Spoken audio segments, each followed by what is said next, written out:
Hello and welcome to Stephen Harper's Performance Review. I'm pleased that you agreed to join us in this meeting, Stephen, because we know as a manager you're very interested in constructive criticism and hearing how other people perceive your goals, your successes, that sort of thing. So I'm pleased to say I've been chosen by the citizens of our great country of Canada to lead this performance review because essentially we're your employers. We give you a mandate, we pay your salary, etc. So we have to determine whether it really makes sense to give you another mandate or not, and the best way to do that is to look at your record, your accomplishments. So you've now been in power as Prime Minister 9 years. That's 9 years. Congratulations on that. That's quite an accomplishment. And you've been leader of a majority government for 5 years, so this seems like a good time to look at your accomplishments, possibly your legacy, to measure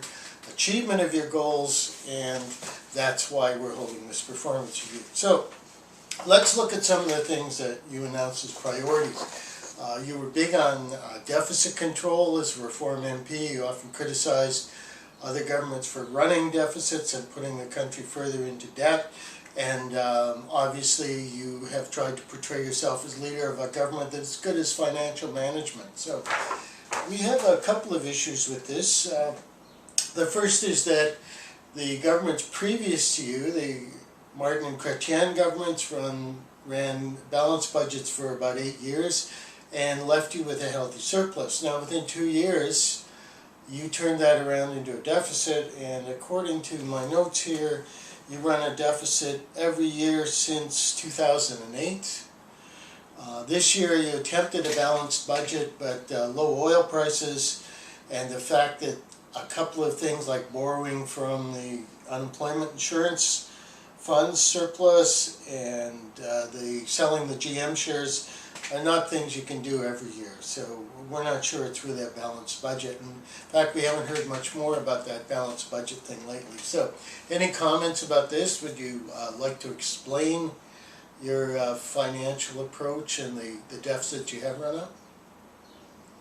Oh, well, maybe later you'll think of something you want to say about this. So another thing that you said a lot about, transparency and accountability in government. You were in favor of it. You criticized the Liberals for doing underhanded things, not always telling citizens and MPs what they were up to or what their plans were, and we thought that we would see the same thing from your government, an emphasis on transparency and accountability. In fact, you did pass some accountability legislation early in your tenure as Prime Minister, but things seem to have changed a little since then.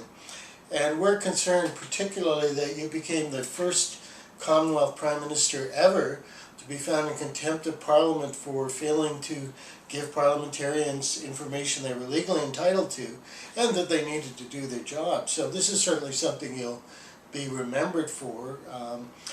There's also the issue of omnibus bills. You might recall that when you were a Reform MP, you criticized the Liberal government for an omnibus bill that ran about 25 pages, saying it was difficult for MPs to know how to deal with this because there might be some measures they would want to support and others they'd want to vote against, and because it was all merged together it was difficult to do this. Well, that's a good criticism of omnibus bills. So could you tell us why your government has run a couple of omnibus bills through Parliament, each of them totaling hundreds of pages and with many unrelated things in them? Like, wasn't the last one a little measure somewhere in there that lets mines and resource extraction companies just take a few specific lakes and freshwater sources like rivers and say, okay, you're a tailing pond, without modifying it in any way to handle the effluents or the pollution? So that was clever, I must say, but would you like to explain why you've become such a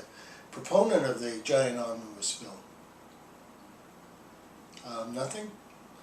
Okay, I guess we'll pass on transparency and accountability. You talked a lot about the need for Senate reform in the past. I think many Canadians would agree that it does need reform. And you did test the constitutionality of changing it via legislation, but found out this was difficult to do. So it seems to us, in looking at the past, there was an alternative route here. When you couldn't change the structure of government in Canada easily. You could change who the new senators were. You've appointed quite a few in your 9 years, and just about every one of them has been a Conservative Party contributor, supporter, back office kind of person, unsuccessful candidate. Now instead you could have supported Canadians from every walk of life who've done something valuable for the country, who've shown the ability to weigh the merits of proposals and discuss them in an intelligent manner, and to make the Senate the kind of chamber of sober second thought it's supposed to be. But instead you went for Conservative hacks and warhorses who would just rubber stamp everything you did. So we're interested in how you see this as helping to reform the Senate. This is your chance to explain your actions. We'd like to hear what you have to say. Anything? Bueller? Okay, so much for Senate reform. You criticized previous governments, especially Liberal ones, of course, for the sponsorship scandal. Well, that was one scandal. And fair enough, it did deserve some criticism. But we seem to have run into a number of scandals with your government. There was the in and out finance of election spending, which you had to pay a substantial fine for when an election candidates found the Conservative Party guilty of it. Many specific cabinet ministers and MPs gotten into some trouble for illegal financing of their campaigns. In fact, your ethics advisor was in jail briefly for that kind of problem. And there have been the Senate scandals, of course, Duffy, Wallen, Brazeau, and all those, and a few others. So what do you plan to do to prevent such future scandals? Are you going to be more careful about the ethics of people you appoint? Sorry, did you say something? Oh, you were clearing your throat. Okay, we'll leave that one for now. That's scandals off the table. Energy and environment, as you're well aware, these two are integrated in terms of the plans governments make. Energy developments have environmental impacts. The amount of fossil fuel we use determines our contribution to global warming to a large extent. Do you have plans to move the government a little more towards a proponent of alternative energy sources?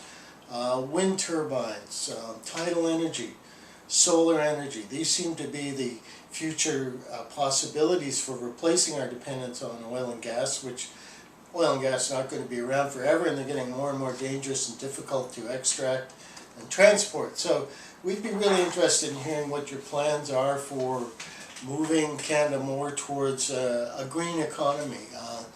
There's a lot of jobs created in the alternative energy market without the government particularly doing much to support it. So what do you hope to see if you get another mandate with your energy policy, and the effect on the environment of oil and gas extraction and nuclear reactors with their nasty fuel rods and all that? That's all you have to say? Nothing? Okay, we'll leave that one. Foreign relations. Canada used to be seen as a peacekeeping nation, as an advocate of human rights. Remember, even Mulroney stood up against apartheid in South Africa. Those were the good old days, eh? And our troops were involved in peacekeeping operations run by the UN in many places. But now Canada is seen somewhat as a warmongering state. Instead of just taking part in peacekeeping, we've got troops taking part in active military operations, particularly in the Middle East, and then, of course, in Afghanistan for a while. And we failed to get on the Security Council. Canada had good prospects for a seat there, and certainly in the past we've been on the Security Council, but this year the other nations said no. No comment on that. Okay, and what about the fact that we're regarded as a dinosaur, even a fossil state when it comes to international negotiations and accords on the environment, on global warming? Any plans to improve that so we'll no longer be called a pariah state in terms of our policy and our willingness to help rather than hinder environmental negotiations on the international level? No? Okay, well, given all that, Stephen, looking at your objectives that you expressed in the past and looking at your performance, I'm afraid we're going to have to say, and once again, I can't speak for all of Canada, but I can speak for my part of Canada, that you shouldn't take any more steps to lead Canada further into the kind of areas we've been talking about. And don't worry about your future. I remember as a Reform MP, you criticized high pensions for MPs. Well, I understand that you're due for about $230,000 a year in pensions, plus all those nice corporate board seats I'm sure you'll be getting with their benefits and their salaries for meeting a couple of times a year, so I think you'll be okay. But thank you, Stephen. No more steps are required on the behalf of our country from you. Thank you so much for your service.